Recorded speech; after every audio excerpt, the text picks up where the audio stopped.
नमस्कार। India debate में आप सबका स्वागत है। मैं हूं आशुतोष पाठक। मित्रों, आज एक बहुत बड़ी खबर लेकर के आया हूं। खबर है ठाकरे परिवार में जो कोहराम मचा है, उसका एक बहुत बड़ा खेल कर दिया। और खेल किसने किया, वो भी मैं बताऊंगा।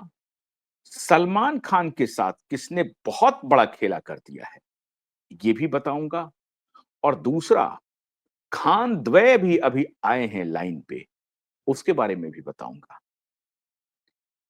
मित्रों, आप अभी देखे रहे होंगे कि जब से अदालत ने महाराष्ट्र सरकार को कहा है कि आप रिप्लाई फाइल कीजिए, 7 दिन का वक्त खत्म हो गया है कि दिशा के केस में आप क्या कर रहे हैं, कोई इंक्वायरी कर रहे हैं, अगर कर रहे हैं तो एफआईआर किधर है, एफआईआर नहीं है तो क्यों नहीं है। इस सब के बारे में जब मुंबई हाईकोर्ट ने सरकार से रिप्लाई मांगा है, तब से यकायक ठाकरे परिवार में अद्भुत तरह की बेचैनी है। और ये बेचैनी सिर्फ उद्धव ठाकरे की तरफ से नहीं है, राज ठाकरे की भी तरफ से है। मित्रों, भारतीय जनता पार्टी ने एक ऐसा खेल कर दिया है जिसमें दोनों भाई अब चित्त हो रहे हैं। आपको अभी कुछ दिन पहले याद होगा कि राज ठाकरे मिलने के लिए पहुंचे हैं भारतीय जनता पार्टी के नेताओं से। उद्धव ठाकरे अपनी दोस्ती बढ़ाने की पुरजोर कोशिश कर रहे हैं, लेकिन राज ठाकरे को बुला करके, उद्धव ठाकरे से मिल करके दोनों के साथ भारतीय जनता पार्टी ने बहुत बड़ा खेल कर दिया। देवेंद्र फडणवीस उद्धव ठाकरे से मिलते रहे, भारतीय जनता पार्टी के दूसरे नेता राज ठाकरे से मिलते रहे, दोनों भाई के पास ये फिलर देते रहे कि आप साथ आ सकते हैं, आप भी हमारे साथ आ सकते हैं। दोनों भाई को लग रहा था कि अगर उद्धव चला गया बीजेपी के साथ तो फिर मेरी वहां पर क्या बात होगी, और अगर उद्धव ठाकरे को लग रहा था कि अगर राज ठाकरे की मन से चली गई भारतीय जनता पार्टी के साथ तो हमारा क्या होगा।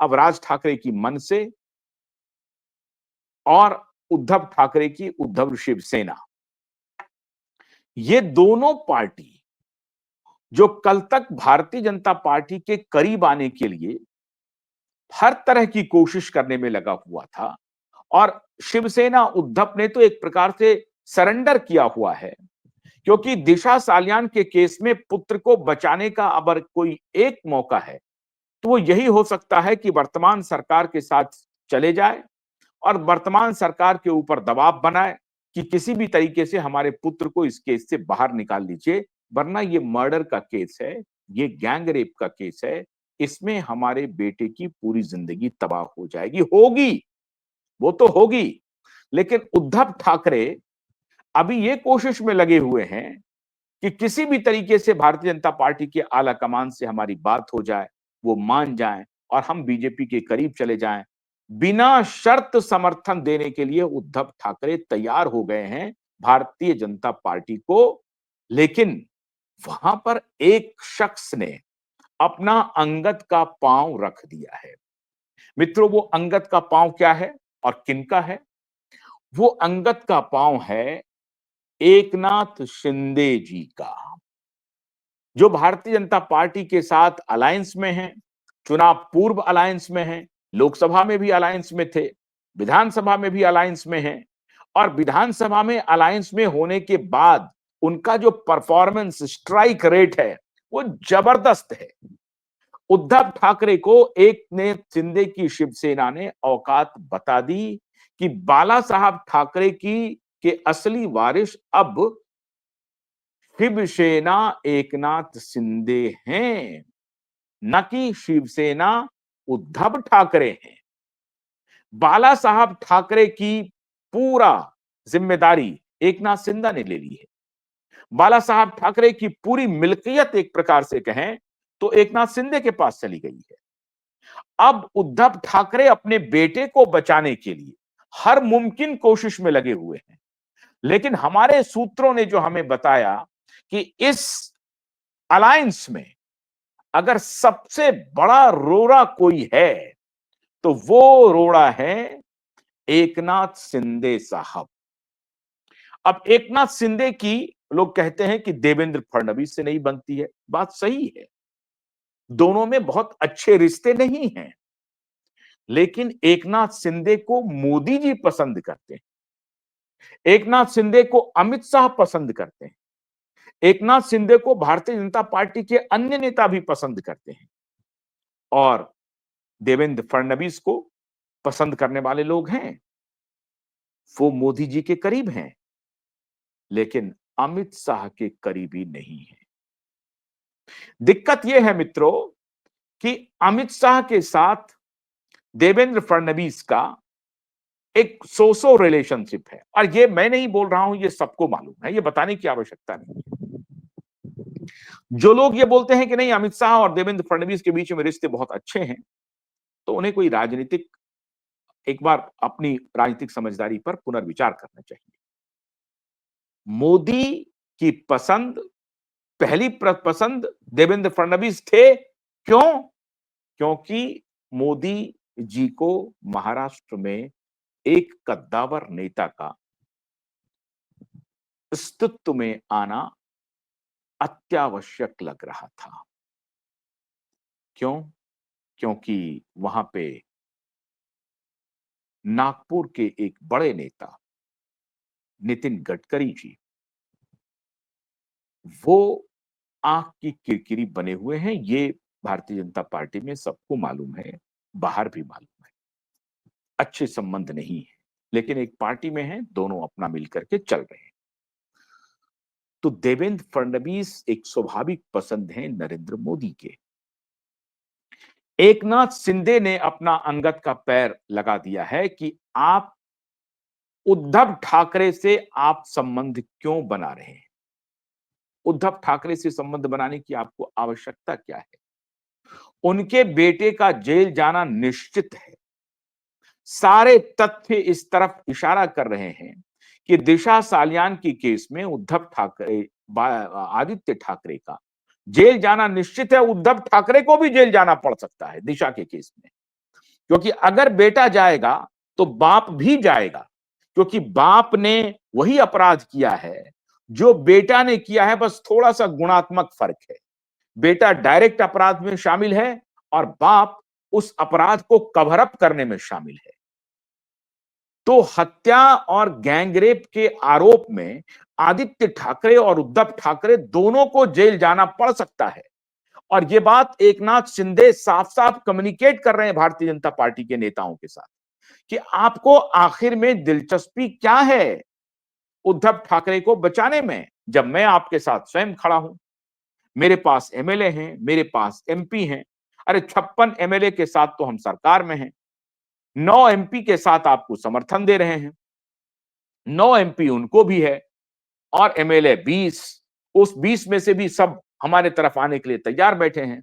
आप जिस दिन इशारा करोगे, कुछ आप ले लो, कुछ हम ले लेते हैं, बस आपके इशारे की दरकार है। अब एकनाथ शिंदे ने भारतीय जनता पार्टी को चेकमेट दे दिया है। चेकमेट इन द सेंस कि वो उनको मनाने में लगे हुए हैं कि आप उद्धव ठाकरे के तरफ मत देखिए। और जब ये बात भारतीय जनता पार्टी के आलाकमान के तरफ से अब कंफर्म हो गया कि हां एकनाथ शिंदे बिल्कुल सही फरमा रहे हैं, हमें उद्धव ठाकरे की कोई आवश्यकता नहीं है। उनको यह डर लग रहा है कि अजित पवार कल को धोखा ना दे दें। अजित पवार धोखा नहीं देंगे। अजित पवार अभी 5 साल तक तो बिल्कुल धोखा नहीं देंगे और 5 साल के बाद आपको मालूम है राजनीति में किसको इतनी स्मृति रही है और वैसे भी आजकल लोगों की स्मृति बहुत कमजोर हो गई है। तो किनको याद रहेगा कि अजित पवार ने क्या किया, नहीं किया? जनता किस रूप में कैसे वोट देती है, आप सबको मालूम है। आला कमान भारतीय जनता पार्टी का नहीं चाह रहा है उद्धव ठाकरे से अलायंस, तो फिर चाह कौन रहा है? मित्रों, चाह रहा है भारतीय जनता पार्टी के कुछ स्थानीय नेता, कुछ ट्रेडर, कुछ व्यवसायी, कुछ पुलिस ऑफिसर, जो कि उद्धव ठाकरे और भारतीय जनता पार्टी के मेल में अपना मुनाफा देख रहे हैं, अपना फायदा देख रहे हैं। उनको लगता है कि अगर ये दोनों साथ में आ जाएंगे तो पुराना हमारा इनके साथ रिश्ता है भी और अभी रिश्ता है, दोनों मिलकर के कारोबार करेंगे, अब खूब पैसा बनाएंगे। वो चाह रहे हैं। वो असल में चारों तरफ ये प्रचार करवाने में लगे हुए हैं कि अगर हम साथ आ जाएं तो हमारा सबका धंधा बढ़िया चलने लगेगा। उनकी ये मंशा है। वो स्थानीय नेताओं पर दबाव बना रहे हैं कि किसी भी प्रकार से कोई भी ऐसा काम कर लीजिए जिसमें कि उद्धव ठाकरे के साथ आप हाथ मिला लीजिए। कौन देखता है दिशा सालियान के केस को? कुछ दिन के बाद लोग भूल जाएंगे दिशा सालियान के केस को और हमारा उनका बेटा बच जाएगा। बदले में आप जो कहेंगे वो करेंगे। बल्कि उस केस को जिंदा रखिए आप। ना उनको सजा दीजिए, ना कुछ कहिए। ये यूट्यूब वाले क्यूबाइड नेटवर्क चिल्लाते रहेंगे, उसका क्या फर्क पड़ता है? लेकिन उन्हें इस बात का इल्म नहीं है कि अदालत अभी इंतजार कर रही है सरकार का कि अदालत ने जो आदेश दिया था 30 अप्रैल को, उस पर महाराष्ट्र सरकार ने क्या कार्रवाई की है। बस इंतजार कर रही है अदालत। इस बीच में कई सारे डेवलपमेंट हो रहे हैं। कई सारे अलग अलग भारतीय नागरिक न्याय संहिता की धाराएं लग रही हैं। भारतीय नागरिक न्याय संहिता बीएनएसएस और इंडियन पेनल कोड सीआरपीसी जिसको आप कहते हैं, वो सीआरपीसी की भी धाराएं लग रही हैं। अलग अलग केसेस दर्ज हो रहे हैं और बहुत जल्द जो मैं आपके सामने एक बहुत बड़ा ब्रेकिंग लेके आ रहा हूं कि किन किन के खिलाफ वारंट निकलने वाला है और डायरेक्ट वारंट निकलेगा, अरेस्ट वारंट ही निकलने वाला है। इससे उद्धव ठाकरे का परिवार बेचैन है और उधर उनके भाई राज ठाकरे को लगा कि अगर भारतीय जनता पार्टी ने कोई डील कर ली आदित्य ठाकरे को आगे रख करके कि ठीक है हम आपके बेटे को बचा लेते हैं। बचना नहीं है, लेकिन डीलिंग हो सकती है, पॉलिटिकल डीलिंग हो सकती है। आप ये मान के चलिए कि आदित्य ठाकरे को महाराष्ट्र की सरकार चाह करके भी नहीं बचा सकती है, क्योंकि ऐसा नहीं है कि सब कुछ खत्म हो गया है। सब कुछ खत्म हो गया ऐसा बिल्कुल नहीं है। अदालत में आज भी हम सबको भरोसा रखना चाहिए और अदालत को भी हम फैक्ट्स एंड फिगर्स पे घेरे हुए हैं, उसके चारों तरफ खड़े हैं कि अदालत भी कहीं इधर उधर नहीं भागेगी। वैसे नहीं भागेगी। अदालत पर आप पूरी तरह से भरोसा रखिए। लेकिन जैसा कि पिछले दिनों में आपने देखा कि 15 करोड़ रुपए एक जस्टिस के यहां से मिला है, तो कई बार लोगों का विश्वास हिल जाता है, भरोसा उठ जाता है। इसलिए कभी कभी आपको लगता है कि हम लोगों को भरोसा नहीं रखना चाहिए। नेता पर आप भरोसा मत रखिए, लेकिन अदालत पर रखिए। सब कुछ तबाह नहीं हुआ है। अदालत पर आप भरोसा कर सकते हैं। अदालत आपको ये मौका दे रहा है जब आप ये कह सकते हैं कि नहीं, दिशा सालियान के पिता को न्याय मिलेगा, किसी भी कीमत पर मिलेगा। लेकिन फिर भी राज ठाकरे को यह लगने लगा कि अगर हमारे भाई ने अपने बेटे को बचाने के चक्कर में भारतीय जनता पार्टी के साथ अलायंस कर लिया, तो शिवसेना उद्धव भी आ जाएगी, ये पार्टी भी आ गई और शिवसेना एकनाथ शिंदे भी आ गई। तो फिर हमारी क्या आवश्यकता है? कौन हमको पूछेगा? पंचायत चुनाव भी लड़ने की हैसियत नहीं है हमारी। सब आजमा के देख लिया इन्होंने, कुछ नहीं हुआ। तो अब जो इकबाल बाला साहब ठाकरे का था, जिसकी कमाई दोनों भाई ने अभी तक खाई, एक अपने पुत्र ने खाई, एक भतीजे ने खाई, वो दौर खत्म हो गया। अब अब आपको उद्धव ठाकरे भी अपने पिता की कमाई नहीं खाने की स्थिति में है, क्योंकि आदित्य ठाकरे जैसा सुपुत्र जन्म लिया है और स्वयं उद्धव ठाकरे, क्योंकि खुद आदित्य को बचाने के लिए उद्धव ठाकरे ने जो कुकृत्य किया है, वो पार्डनेबल नहीं है, उसकी माफी नहीं हो सकती है। तो अब उनको उद्धव ठाकरे को लग रहा है कि किसी भी प्रकार से चले जाएं भारतीय जनता पार्टी के पास। मैं फिर एक बार कह रहा हूं अपने एसएसआर वॉरियर को और सभी दर्शकों को, इनकी कितनी भी उछल कूद हो जाए, भारतीय जनता पार्टी इन्हें ब्लैकमेल कर लेगी। भारतीय जनता पार्टी इनके सामने खीर परोसेगा और खीर की थाली खींच लेगा। लड्डू सामने में रखेगा, लड्डू की थाली खींच लेगा। तो जब जब ये जाते हैं मिलने के लिए तो ये लोग बोलते हैं पॉलिटिक्स में कोई स्थायी दोस्त नहीं होता, कोई स्थायी दुश्मन नहीं होता, इसलिए हम लोगों का मिलना जुलना होते रहता है। क्या कर सकते हैं? इस मिलने जुलने को आप डील मत मानिए। हाँ, ये जरूर हो सकता है कि इसमें से कुछ छुटभइये नेता और कुछ छुटभइये पुलिस ऑफिसर कुछ माल बना लेंगे, जो ये बनवा रहे हैं, और हजारों करोड़ रुपए अभी तक ये फूंक चुके हैं अलग अलग तरीके से। जो इनके कमाई का स्रोत है वो फूंक चुका है। अभी बेचैनी इस बात की है कि मुंबई महानगर पालिका ही एकमात्र कमाई का साधन बचा है शिवसेना उद्धव के लिए, वो भी हाथ से जाता हुआ दिखाई पड़ रहा है। अब ये सबसे बड़ी बेचैनी इस बात की हो रही है मित्रों कि अगर ये विधानसभा में हम गए, लोकसभा में गए, और अगर महानगर मुंबई की जो पालिका है उससे भी हम वंचित रह गए, तो रेडी पटरी वालों से जो पैसा वसूलते थे, कंस्ट्रक्शन के काम में जो पैसा वसूलते थे, हर साल बारिश में जो सफाई का पैसा अभी डिनो मौर्या को दिए थे हमने मीठी नदी का की सफाई के लिए, जब आप महाराष्ट्र की सरकार में भी थे, लेकिन महानगर पालिका देती है, उसका कॉन्ट्रैक्ट देती है, तो वहां तो इनकी तूती बोलती थी, और उस वक्त तो ये मुख्यमंत्री भी थे। तो डिनो मौर्या को दे दिया कॉन्ट्रैक्ट, मतलब डिनो मौर्या को बीच का दलाल बना दिया, कॉन्ट्रैक्ट किसी और को दिया, और उस दोनों के बीच में डिनो मौर्या दलाली कर रहा था। कहां तो डिनो मौर्या एक्टर है और कहां डिनो मौर्या एक नदी के डीसिल्टिंग के लिए कॉन्ट्रैक्टर और सरकार के बीच में दलाली कर रहा है। तो यह रिश्ता सिर्फ दलाली का नहीं है, ये रिश्ता ड्रग लेने और देने का भी है, नशे में धुत रहने का भी है। नशे में ये पूरा मातोश्री था। जब ये आदित्य ठाकरे गुंडागर्दी पर उतरा हुआ था और सरेआम गुंडागर्दी कर रहा था, पुलिस की वर्दी में इन्होंने गुंडागर्दी करवाई है। सचिन वाजे को अपॉइंट ही सिर्फ इसीलिए किया गया था कि पूरा नंगा नाच हो, गुंडागर्दी पूरी तरह से नाचती रहे मुंबई की सड़कों पे। तो ये काम किया आदित्य ठाकरे और उद्धव ठाकरे ने। आप इसे आदर सूचक शब्द से नवाज ही नहीं सकते हैं इन दोनों बाप बेटा को। ये सिर्फ राजनीति में आ गया और मुख्यमंत्री और कैबिनेट मिनिस्टर हो गया तो आप इसे ये कहने लगे कि नहीं नहीं, तो उद्धव ठाकरे जी हैं, आदित्य ठाकरे जी हैं। ये कहना तो गवारा नहीं होगा। तो भारतीय जनता पार्टी ने इन दोनों बाप बेटे के साथ खेला कर दिया, सटाया, मैसेज दिया, लोगों में चर्चा हुई, डील हो रही है, डील हो रही है, डील हो रही है। सटा करके ऐसा डील किया कि गायब।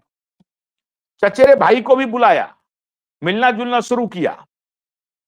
अब आप एक जमाना याद कीजिए, जब उद्धव ठाकरे किसी से मिलने के लिए जब कहीं भी बुलाने की बात होती थी तो ये अपने मातोश्री से बाहर नहीं निकलते थे। आज की हालत क्या है? ये केजरीवाल तक से मिलने के लिए पहुंच गए दिल्ली, केजरीवाल तक से भी मिलने के लिए पहुंच गए दिल्ली में। आज इनकी हालत ये हो गई है मित्रों, और कल पता नहीं किन के पास जाएं, जा ही रहे हैं, हर दरवाजे पर जा रहे हैं। लेकिन कांग्रेस ने भी खुद को इनसे किनारा कर लिया है, शरद पवार ने भी इन किनारा कर लिया है। तो उद्धव का गेम पूरी तरह से ओवर है, और राज ठाकरे को भी भारतीय जनता पार्टी ने बुलाया अपने साथ मिलाने के लिए, लेकिन उनको भी रास्ता दिखा दिया कि कोई आवश्यकता नहीं है। अब ये दोनों भाई के पास कोई चारा नहीं बचा, तो कहा ठीक है दोनों भाई मिल लेते हैं। मिलोगे तो क्या होगा? शरद पवार मानेंगे क्या? कुछ नहीं होना है। आदित्य ठाकरे ही अभी विरोध कर रहे थे कि हम चाचा को अपने साथ नहीं ले सकते हैं, जिन्होंने धोखा दिया है। आदित्य ठाकरे, ये कल का जो एक लड़का है, ये अपने चाचा को कह रहा है कि उन्होंने मुझे धोखा दिया। तुमने किस किस को धोखा दिया? उन्होंने तो सिर्फ धोखा दिया, तुमने क्या क्या कृत्य किए हैं? तुमको जब महाराष्ट्र की थोड़ी बहुत मुश्किल से मिनिस्कूल 0.05% जनता झेल रही है, तो तुम दूसरे को कह रहे हो। तो इधर राज ठाकरे, उद्धव ठाकरे के मिलन को भी न तो शरद पवार की हवा मिल रही है, ना कांग्रेस की हवा मिल रही है, भारतीय जनता पार्टी की हवा तो मिल ही नहीं रही है।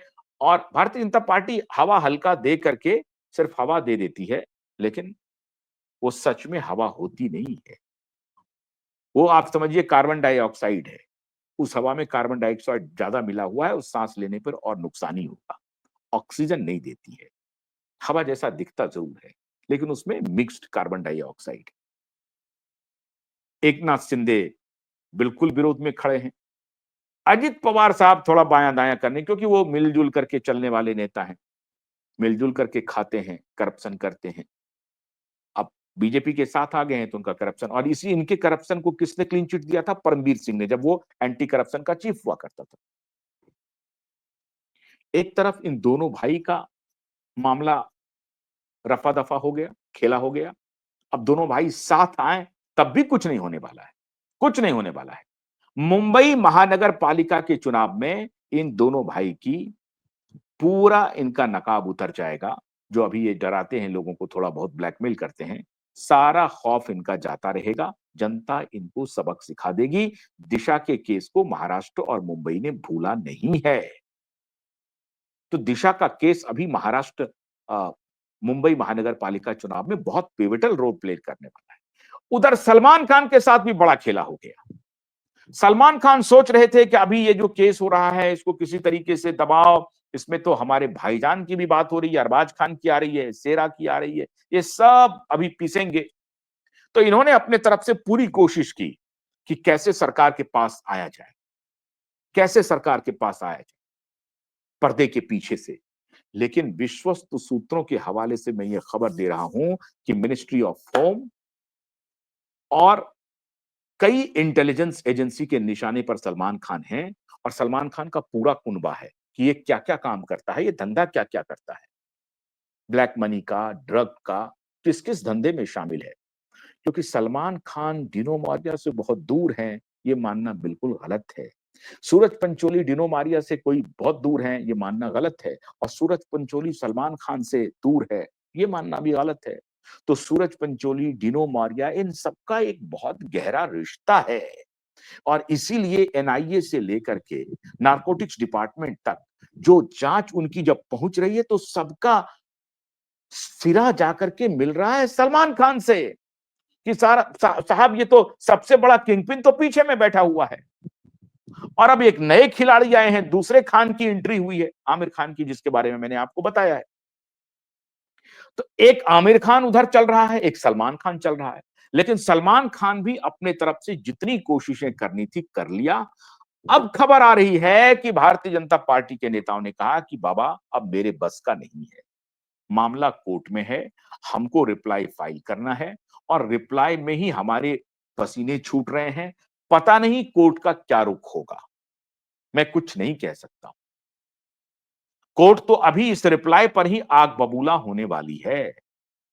क्या कहेगी कोर्ट? क्या कहेगी कि आपने एफआईआर क्यों नहीं किया? क्या कहेगी? बहुत बड़ा अच्छा काम किया, सतीश साल्यान गए थे आपके दरवाजे पर, आपने एफआईआर नहीं किया, अच्छा काम किया। तो क्या पीठ थपथपाएगी सरकार की अदालत? ऐसा करने वाली है क्या? नहीं। फिर अदालत पूछेगी एसआईटी जो 2 साल से काम कर रही थी, क्या किया एसआईटी ने? और एसआईटी को पिछले ही हियरिंग में अदालत ने पूछा कि भाई आप जो इंक्वायरी कर रहे हैं उसका एफआईआर किधर है? तो कहा एक्सीडेंटल डेथ रिपोर्ट के ही तहत हम इंक्वायरी कर रहे हैं। बोला वो तो नल एंड वॉइड हो गया, क्योंकि जब एसआईटी का गठन हुआ तो वो एक्सीडेंटल डेथ रिपोर्ट का मतलब है कि उसको आपने खारिज किया, आपको कोई नया एविडेंस मिला, तभी तो एसआईटी का गठन हुआ। तो वो एविडेंस किधर है? और उस एविडेंस को पाने के लिए, इंक्वायर करने के लिए आपको तो एफआईआर दर्ज करनी चाहिए थी। आपने एफआईआर दर्ज नहीं किया, तो एसआईटी क्या कहेगी कि नहीं नहीं नहीं, हमको तो अपने मन में जो आएगा वो करेंगे हम।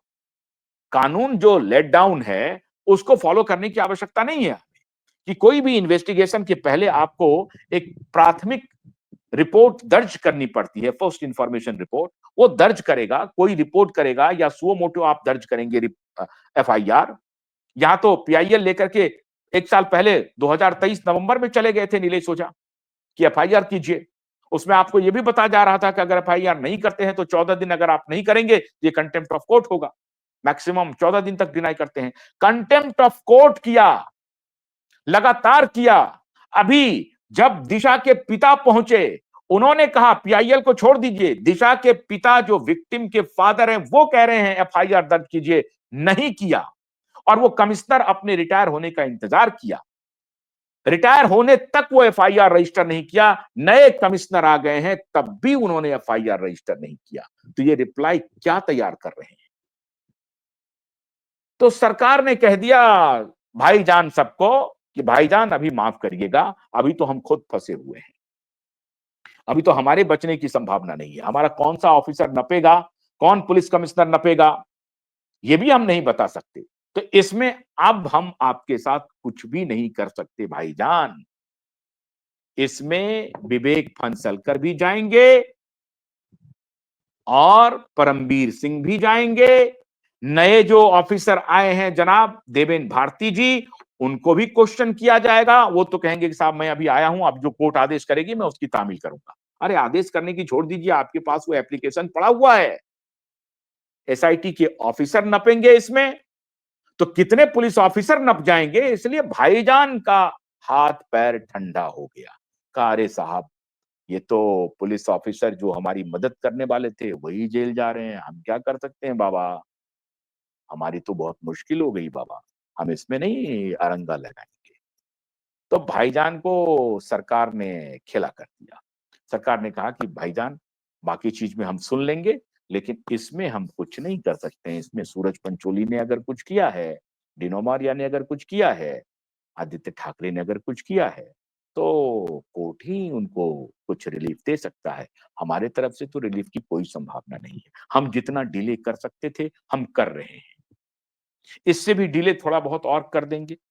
18 जून आएगा, फिर लगेगा, लेकिन उधर नई सीआरपीसी और बीएनएसएस की भी तैयारी हो रही है। तो पता नहीं अभी कितने अरेस्ट वारंट निकलेंगे, क्योंकि अदालत में सब कुछ अंधेर गर्दी नहीं है और अदालत अभी जिंदा है इस देश में। तो अदालत का भरोसा रखिए। इधर भाईजान और ठाकरे दोनों ब्रदर के साथ पार्टी ने बड़ा खेला कर दिया। अब इसमें मोदी जी ने किया, अमित शाह ने किया, फडणवीस ने किया, ये आप लगाते रहिए, लेकिन खेला हो गया बहुत बड़ा, बहुत बड़ा हो। बहुत बहुत शुक्रिया। नमस्कार।